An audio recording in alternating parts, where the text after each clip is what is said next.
राधे राधे दोस्तों, आप सभी का राधा भक्ति चैनल में स्वागत है। आइए जानते हैं उत्पन्ना एकादशी व्रत करने का क्या फल मिलता है और इसका महत्व क्या है। आज इस कथा में हम जानेंगे एकादशी माता कौन है और उनका जन्म कैसे हुआ। हर महीने में 2 एकादशी पड़ती हैं और हर एकादशी का अपना अलग अलग ही महत्व है। मार्गशीर्ष महीने के कृष्ण पक्ष की एकादशी को उत्पन्ना एकादशी कहा जाता है। मान्यताओं के अनुसार इस दिन एकादशी माता का जन्म हुआ था और इसलिए इस एकादशी का नाम उत्पन्ना एकादशी पड़ गया। मान्यता है कि इस व्रत को रखने से जीवन में सुख और समृद्धि आती है। पौराणिक कथाओं के अनुसार इसी दिन माता एकादशी के मुर नामक राक्षस का अंत किया था और एकादशी माता भगवान विष्णु का ही स्वरूप मानी जाती हैं। जो भी भक्त एकादशी का व्रत प्रारंभ करना चाहते हों उनके लिए उत्पन्ना एकादशी का दिन बहुत खास होता है। इसी दिन से ही आप एकादशी व्रत की शुरुआत कर सकते हैं। व्रत रखने वाले भक्तों को एक दिन पहले यानी कि 10वीं तिथि की रात में भोजन नहीं करना चाहिए। एकादशी के दिन प्रातःकाल उठकर स्नान करने के बाद व्रत का संकल्प लेना चाहिए। इसके बाद भगवान विष्णु और भगवान कृष्ण का पूजन करना चाहिए। उन्हें पुष्प, जल, धूप, दीप अर्पित करना चाहिए। इस दिन अक्षत का प्रयोग पूजा में नहीं करना चाहिए और भगवान को भी केवल फलों का ही भोग लगाया जाता है।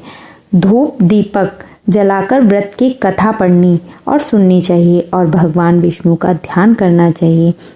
दिन भर उपवास करके रात में पूजा करने के बाद अगर संभव हो तो रात्रि जागरण करना चाहिए, भजन कीर्तन करना चाहिए और अगले दिन द्वादशी तिथि को व्रत का पारण करना चाहिए यानी कि एकादशी का व्रत खोलना चाहिए। व्रत खोलने से पहले किसी भी जरूरतमंद व्यक्ति को या ब्राह्मण को भोजन या फिर दान दक्षिणा देनी चाहिए। इसके बाद ही स्वयं भोजन करके व्रत खोलना चाहिए। इस एकादशी का मुख्य उद्देश्य मनुष्यों के वर्तमान जन्म और पिछले जन्म में उनके हाथों से हुए जाने अनजाने में कोई भी पाप या बुरे कर्मों से मुक्त होना होता है ताकि इस जन्म में उन्हें फिर से मोक्ष की प्राप्ति हो सके। पौराणिक कथाओं के अनुसार देवयुग में मुर नामक एक राक्षस हुआ करता था जिसने समस्त ब्राह्मण पर विजय प्राप्त कर ली थी। राक्षस मुर ने देवलोक और देवराज इंद्र दोनों को ही पराजित कर दिया था। अपनी पराजय और सभी लोगों पर मुर ने उत्पीड़न से चिंतित होकर सभी देवगण भगवान शिव की शरण में जा पहुँचे और अपनी रक्षा करने के लिए विनती करने लगे। भगवान शिव देवताओं से भगवान विष्णु के पास जाने के लिए कहने लगे कि वहीं आपकी समस्या का निवारण कर सकते हैं। तब सभी देवता बैकुंठ धाम में पहुंचकर भगवान विष्णु को प्रणाम करते हैं और भगवान विष्णु को राक्षस मुर्म द्वारा किए गए विनाश और देवताओं को बंधक बना लेने की बात बताते हैं। देवराज इंद्र की दैनिक प्रार्थना से भगवान विष्णु ने राक्षस मुर्म का वध करने का निश्चय किया। फिर भगवान विष्णु और मुर्ग के बीच में भीषण युद्ध शुरू हुआ, लेकिन भगवान विष्णु द्वारा चलाए जा रहे किसी भी अस्त्र शस्त्र का उस राक्षस पर कोई प्रभाव नहीं हो रहा था। इस बात को ध्यान में रखकर भगवान विष्णु ने मुर्ग को मल्ल युद्ध करने के लिए आमंत्रित किया। दोनों के बीच यह युद्ध भी लगभग 1000 वर्ष तक चलता रहा, पर भगवान विष्णु भी अब मुर्ग की शक्ति के आगे थकने लगे थे। तब भगवान विष्णु ने अपनी ऊर्जा पुनः एकत्रित करने के लिए युद्ध भूमि में से दूर एक गुफा में जाकर विश्राम करने का सोचा। गुफा में विश्राम करते करते जब भगवान विष्णु सोने लगे तभी राक्षस मुर्म भी उनका पीछा करते करते इस गुफा में आ गया। भगवान विष्णु को सोता हुआ देखकर वह उन्हें मारने ही वाला था कि तभी भगवान विष्णु के शरीर से एक दिव्य तेज प्रकट हुआ और वह एक स्त्री के रूप में परिवर्तित हो गया। तब उस दिव्य तेज ने ही राक्षस मुर्म को युद्ध के लिए ललकारा। राक्षस मुर्म ने उस स्त्री की चुनौती स्वीकार कर ली। फिर दोनों में भीषण युद्ध आरंभ हो गया। वह दिव्यमयी अपनी पूरी शक्ति से युद्ध कर रही थी। जब मुर्म थकने लगा तब इस बात का फायदा उठाकर उस दिव्यमयी स्त्री ने ही देखते राक्षस मुर्ग का वध कर दिया। युद्ध के कुछ समय के बाद जब भगवान विष्णु की निद्रा टूटी तब उन्होंने उस दिव्य स्त्री से पूछा कि वह कौन है और किसने इस राक्षस का वध किया है। तब उस दिव्य तेज रूपी देवी ने कहा कि हे प्रभु, यह मुर्ग नामक का राक्षस आपका वध करने जा रहा था। तब मैं आपके शरीर से प्रकट हुई और उस राक्षस का मैंने वध कर दिया। यह सुनकर भगवान श्री हरि अत्यंत प्रसन्न हुए और बोले, देवी तुम कोई वरदान मांगो। जिस पर देवी ने कहा कि मेरे उत्पत्ति का यह दिन है प्रभु मंगल सूचक होना चाहिए, जिससे कि आपका भक्त जब आपने निवास की कामना करे तो शीघ्र ही पहुंच सके और आपके साथ ही भक्त मेरी भी इस दिन पूजा करके मोक्ष को प्राप्त कर सके। तब श्री हरि ने वरदान देकर उस देवी का नाम एकादशी रख दिया और कहा कि आज से जो भी भक्त मुझे प्रिय होंगे वह तुम्हें भी प्रिय होंगे। तभी से इस दिन को उत्पन्ना एकादशी या उत्पत्ति एकादशी के नाम से जाना जाता है। माना जाता है कि इसी दिन से सभी एकादशी व्रत का ही जन्म हुआ था। इसी दिन से एकादशी व्रत की शुरुआत भी हुई थी, क्योंकि यह व्रत बहुत ही कठिन होता है। इस व्रत में पूरे 3 दिन तक नियमों का पालन करना होता है, यानी कि 10वीं तिथि से लेकर द्वादशी तिथि तक कुछ बातों का जरूर ध्यान रखना चाहिए, तभी व्रत का पूर्ण फल प्राप्त होता है। जैसे कि 10वीं तिथि को किया गया भोजन शुद्ध और सात्विक होना चाहिए। शाम को सूर्यास्त के बाद इस व्रत में अन्न ग्रहण नहीं किया जाता है। 10वीं तिथि को भी मन में ध्यान करके सोना चाहिए कि आप अगले दिन एकादशी का व्रत श्रद्धा और निष्ठा के साथ रखेंगे। 10वीं तिथि को ही तुलसी दल तोड़कर रख लिए जाते हैं। 10वीं तिथि को बैंगन या मसूर की दाल का या लहसुन प्याज से बने हुए भोजन का सेवन नहीं करना चाहिए। एकादशी के दिन सुबह और शाम अपने घर के मुख्य द्वार पर तुलसी जी के पौधे में, केले के वृक्ष में और पीपल के वृक्ष में आपको दीपदान करना चाहिए। इस दिन आप फलों का दान भी कर सकते हैं, वस्त्र का दान भी कर सकते हैं, दक्षिणा दे सकते हैं, लेकिन अन्न का दान नहीं करना चाहिए। खासकर चावल का दान इस दिन भूल से भी नहीं करना चाहिए।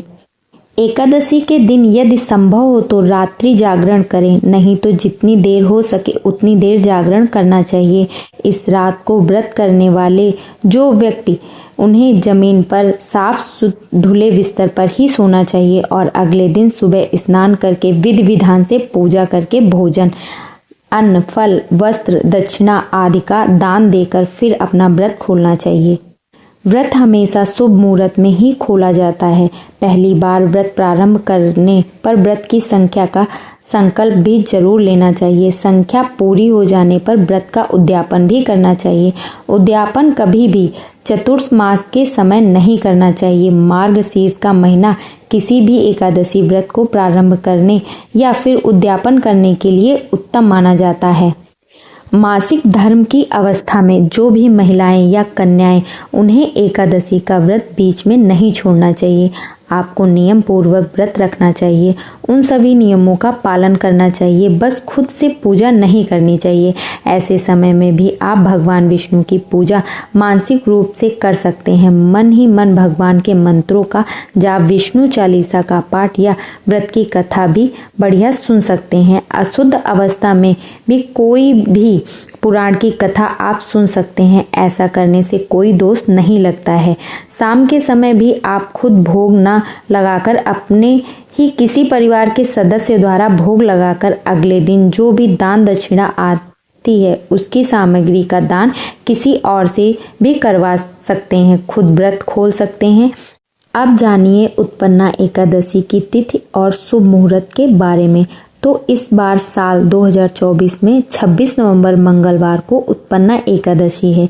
इस दिन व्रत रखा जाएगा और 27 नवंबर को 10वीं तिथि के नियमों का पालन किया जाएगा।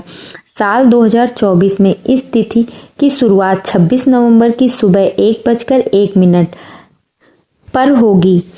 वहीं इसका समापन 27 नवंबर की देर सुबह 3:47 पर होगा, यानी उदया तिथि के अनुसार एकादशी तिथि 26 नवंबर को ही रहेगी। इसलिए उत्पन्ना एकादशी का व्रत 26 नवंबर को ही रखा जाएगा।